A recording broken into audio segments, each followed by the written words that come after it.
hello, fantastic, fabulous artists. I hope you are all having a fabulous and fantastic day. Welcome back to the Art Life Conversations podcast. I'm your host, Kelly Folsom. So excited and grateful to be here with all of you. Thank you so much to all of you who are tuning in every week, downloading the podcast, sending me emails at info@artlifewithkelly, KELLI.com, about what you thought about the podcast episode and also ideas for future topics that you would like to hear me discuss. So thank you so much. I really appreciate every single one of you. And together, I hope that we are working together to make the world a much more amazing place through the power and beauty of art. Today is episode 15. Yay.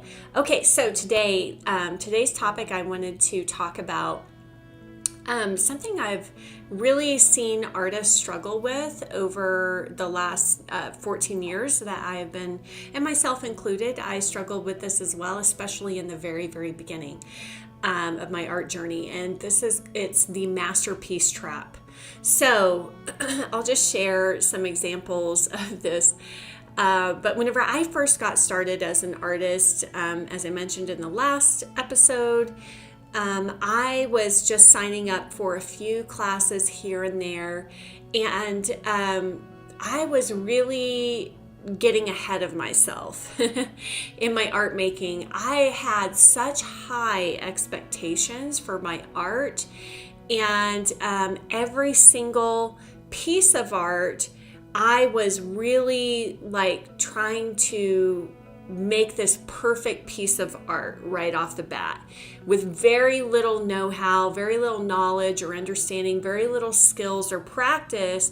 And I would just agonize over, one drawing, let's say, for example, because at the time I really wasn't doing painting. I was still just doing drawing. And so I would sit and work on one drawing for hours upon hours, days upon days, And then what ended up happening was, of course, that I wasn't seeing fast progress because I was taking too long to work on one piece of art. And so this is what I call the masterpiece trap, like trying to make so-called masterpieces, perfect drawings, perfect paintings, perfect art before we are ready, before we have, we don't even have the training wheels off yet, we're now just getting at the beginning, growing as an artist, we're still wobbly with the training wheels, so it's kind of like trying to take the training wheels off before your child is ready, and they immediately they just keep crashing and burning because they haven't built up any understanding, any knowledge, any strength, any wisdom, any experience. And so that is something that's very, very dangerous, especially for artists who are just starting out, because when we have too high of expectations and we take too long to try to, produce that masterpiece, and then we're seeing that it's amateur level or it's amateur quality of work, even after all of our struggle, what ends up happening is we quit. We give up on ourselves. We get discouraged. We get disappointed. We get super frustrated, and it's so painful when we have these super high expectations too early and we see that we're not matching up to what the vision is that we have. And then it's too painful and we quit, or we take way too long in between making the next piece, right? So there's a really wonderful example of this that gets talked about in the Art and Fear book. If you've never read that, or if it's been a long time and you are struggling with this, I would definitely pick it back up. But they give a really great example in that book about quantity over quality. And I was stuck in this masterpiece trap for a couple of years, taking, classes here and there. I wasn't really making a lot of art. It was very random. I was making, I was trying to do like big elaborate things too soon. And then this is what was happening to me, this effect of like frustration and then self-doubt and feeling like I wasn't good enough, like I didn't have what it takes. And then as soon as I enrolled in the art college, we were making a lot of art and a lot of new art, like every single day.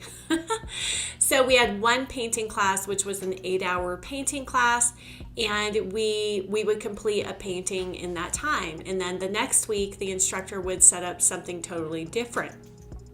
Now, in all honesty, it probably would have been better if we were painting like 8 small studies in that 8-hour block of time, right? but even that was so much faster than what I had been doing. Completing one painting in 6 hours. It was a 6-hour class, like 9 to noon and then 1 to 4. So 6 hours. But even that was like, wow, I'm making so much art. Like one painting a week was what I was making the first semester. And then we would have a drawing class that would be a similar thing, right? 6 hours of drawing the figure, or no, actually at that time it was just drawing still life. But same thing. So I started to realize like, oh wow, the more work that I complete that isn't, trying to be like a perfect masterpiece, like I'm just focusing on the fundamentals and trying to learn and trying to get better, the more progress I was seeing faster. So the more work I completed in a shorter amount of time, the more progress I really started to see happening in my artwork. It was the same. Sculpture was the only one that was different because, we would work on one sculpture for weeks upon weeks upon weeks, It's a little bit more of a laborious, drawn out process, perhaps. So anyways, years later, I also saw this with other artists that I met, other artists that I came into relationship with, contact with, that they also really struggled with this masterpiece trap. I remember this one art school in Oklahoma that Monty and I would go to do figure drawing. And this was just, maybe about 7 or 8 years ago. And it would sadden me so much walking around that studio because a lot of the artists would have the exact same painting up in their studio space. So all the artists had kind of like these little small cubicle studio spaces in this little studio / school atelier. And week after week, month after month, I'm telling you, almost year after year even, I think, a lot of the artists would have a piece of art on their easel that was in the exact same stage as it was weeks prior, months prior. So I was like, clearly they are in this masterpiece trap. They don't know how to finish this painting, or they have totally lost interest in it. They're so like in this masterpiece trap trying to make this perfect work of art that they're not making any art. Oh my gosh, what? It makes no sense. It makes no sense. It's like, what? You get so wrapped up in this perfection and trying to perfect this one masterpiece that then guess what? You end up not making anything. Does this resonate with you guys? Have you experienced this? Maybe you're already past this, and if you are, then that's fantastic. But I know I went through this. I've seen so many artists really get stuck there and never get out. It's like a prison. They get sucked in. It's like a black hole. They get sucked in and they never come out, and then they stop producing art, or they produce it very, very intermittently. And when I say intermittently, like maybe they make a couple of paintings that year, which is not enough paintings to get better, period. So the quantity versus quality example in the Art and Fear book is really beautiful because they did a case study with a pottery class. So they told one pottery class that they were going to be graded on the perfection of one pot. So their aim was to try to make one perfect pot, right? And that's what they were going to be graded on, was this one, how perfect this one pot is. So they worked and worked and worked trying to come up with this perfect pot, create this perfect pot.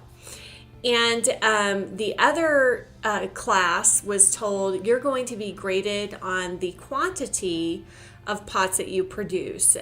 Nothing to do with the quality of the work.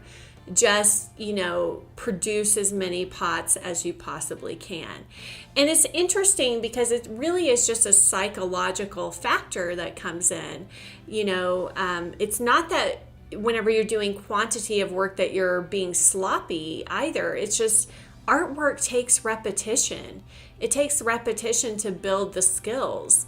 It is a physical act. It's something that we do with our hands, with our brain. Everything's working together, right? And then with whatever the natural material is that we're working with.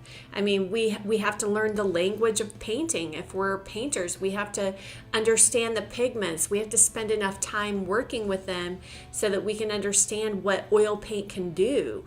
We have to work enough with our palette knives and our paint brushes so that we can understand what they're capable of, what we're capable of, and even just to gain dexterity and control with those tools, with those wooden sticks with hair sticking out the end, with those hairy sticks. We have to gain a physical adeptness with them.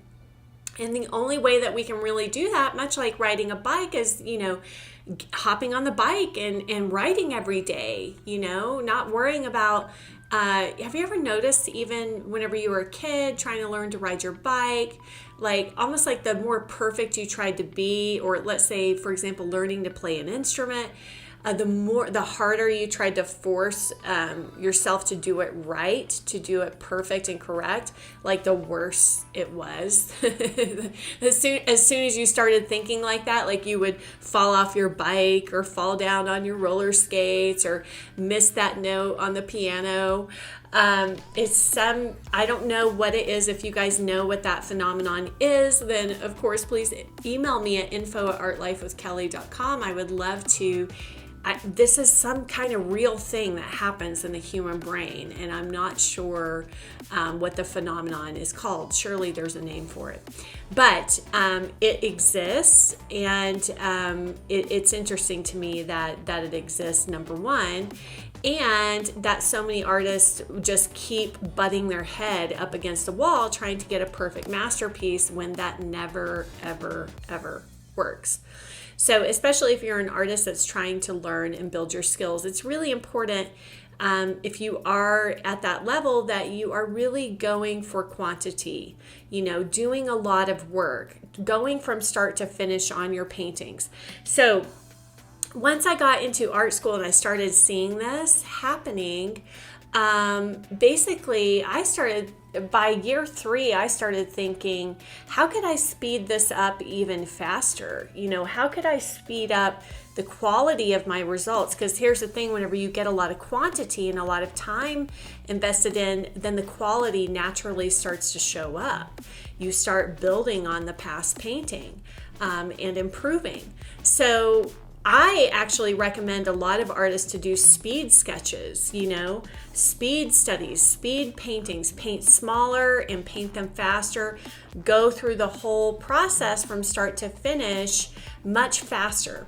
So I basically doubled down on this idea whenever I was in art school, because even finishing a painting in 6 or 8 hours, I would be trying to do like a big painting in, let's say, 6 to 10 hours, roughly, somewhere in there, depending on the size. And so I would spend all these hours invested, and then at the end of the painting, I would go, oh, now I see, okay, this was off, or the size and placement was off, or the proportions. Like I remember one time I had a painting where I thought, oh, this is the best painting I've ever done.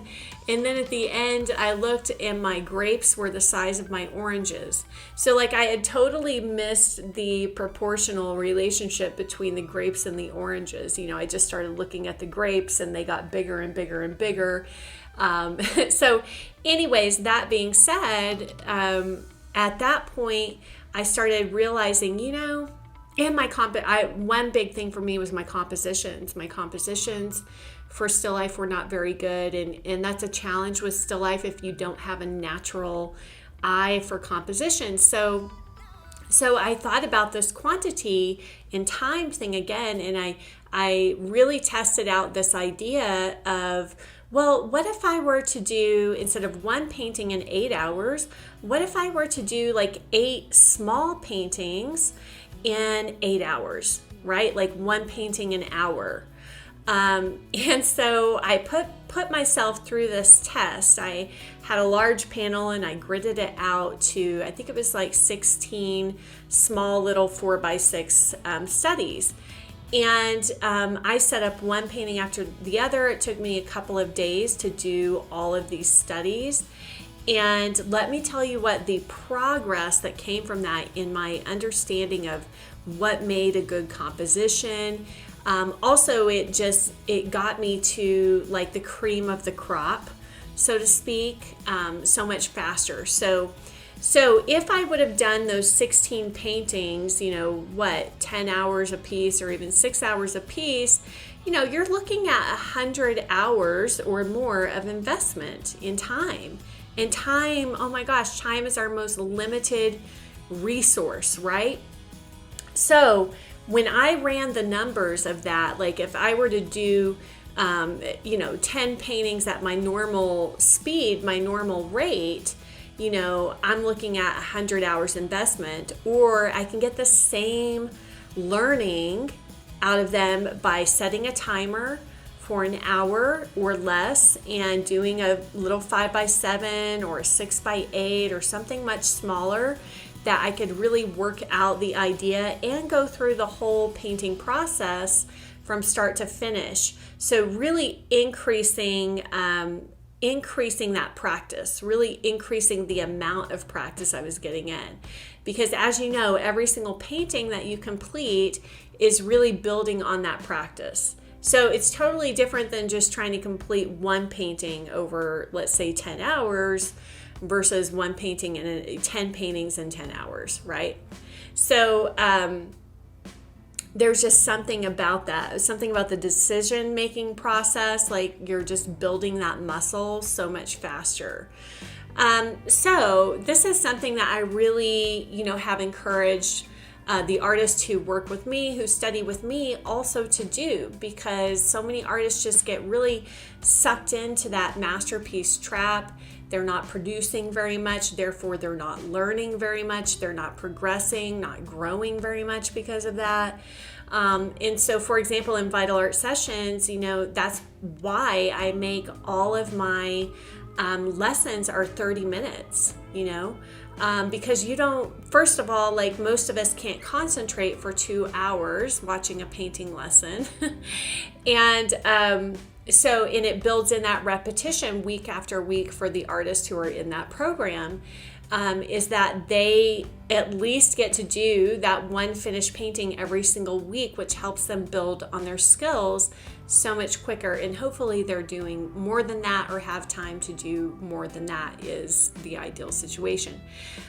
So basically I've passed that on to all of the artists who I have worked with, in that, it's just letting them know, like, it's not good to shoot for that masterpiece, too early. Now, once you get to like a mastery level or even a more advanced or higher intermediate level of skill, then, you can start, going larger or, coming up with concepts that are really more thought out and thought through, and, making those masterpieces, so to speak. But it's interesting because I don't think there's any way that I could paint the larger paintings today that I do or have done if I didn't do that for myself, if I didn't go for quantity over quality. The reason why I can paint paintings like that is because I painted a huge quantity of smaller paintings. So let's say, for example, if you're trying to just learn about a new genre, For example, lately it's fall here, it's October, and I have been going out and doing a ton of plein air painting. So you can, if you're trying to improve in another genre, then apply. You might have mastery level, let's say at still life or at portraiture, but you want to learn about, painting seascapes or painting landscapes, or vice versa. Paintings, if you're adept at landscape painting, painting still lifes, learning about still lifes, right? So you'll want to apply the same methodology of doing a large quantity, I think, of smaller works that are really, they're beautiful. Many of them turn out gorgeous and amazing. So I don't even see that they're a lower quality most of the time.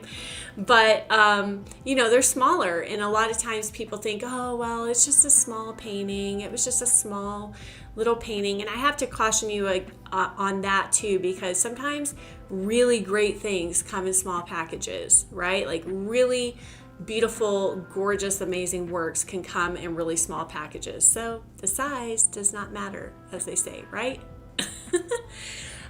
So for me, like this month, like I said, I think I've done about 40 little 6x8 plein air studies. And, I've mostly just been doing it for my own enjoyment, just for the joy and the fun of it, which we should always have whenever we paint.